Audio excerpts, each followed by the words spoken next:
The Merovingian is one of the most incredible, fascinating, well thought out characters in movie history as a side or tertiary character from the first three. The way the Merovingian is presented in this movie is absolutely pathetic. However, the biggest truth drop with a million different possible interpretations of what he's saying comes from what the Merovingian says. It's completely fascinating what the Merovingian says as to how you want to apply this. So, you know, the guys from the first three movies, the Merovingian, the Frenchman with his perfect dress and his trophy wife and his perfect parties, he shows up completely unexpectedly in the middle of Matrix 4. It's inappropriate. He looks like a bum. Looks like his teeth are falling out. His hair's all over the place. He's with a gang, and his gang looks like a gang of bums.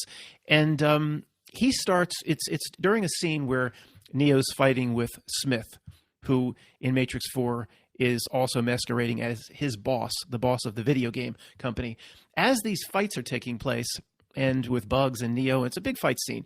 You have the Merovingian, and it's again, the presentation of him as such a beloved character is horribly pathetic, and almost all Matrix fans will be very upset as to how the Merovingian's presented. He's up in his stinky clothes and his torn threads. He's up there screaming down at Neo, "You ruined my life! Kill him! I used to be famous. I used to be powerful. I used to have style and panache." He's just spouting off at Neo.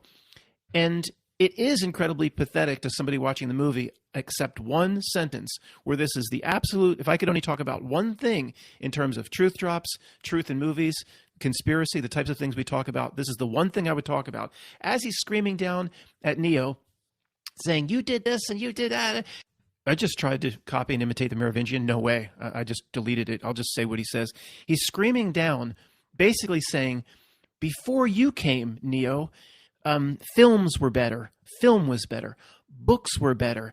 This is exactly the things that we've been talking about, guys. This was better. Originality, creativity mattered." So wait a second here. Okay, this is a huge truth drop because there's no purpose for the Merovingian to show up in a movie where he doesn't belong. He doesn't play any part at all. And he's screaming down at Neo that the world was different before you showed up. Film was better. Books were better.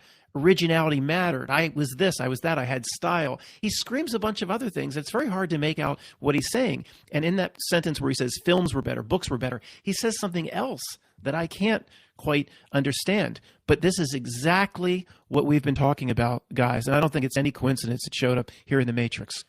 I'm not going to do too many explanations because the people that are here have been studying this stuff, some of them longer than I have. But guys, just in case there's anybody new here, or we do have those 5 people still here from Skokie, it's just worth doing one more time. What do we talk about?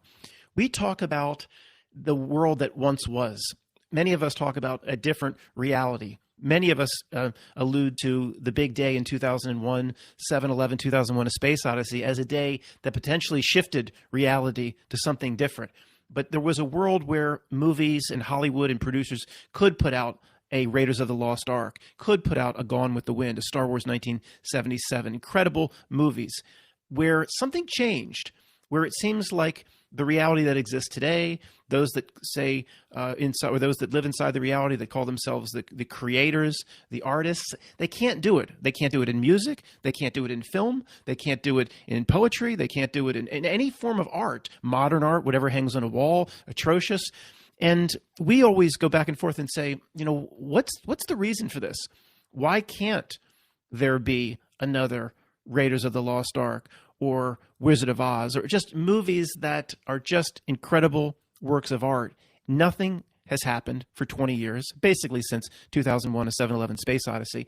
In fact, the movies that come out are so bad, continuing the old franchises, that we believe, and you know, there's merit to this, of course, even if you especially if you look at Star Wars, that they're not just bad, they're actually trying to be bad to ruin the initial art that was produced in the last century.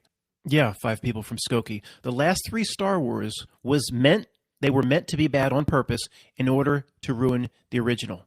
Now, there's no way anybody could possibly take the other side of that, considering how bad the product was for the last 3 Star Wars, considering the company that produced them had access to the greatest creative minds that exist anywhere on what you call Earth. All right. Now,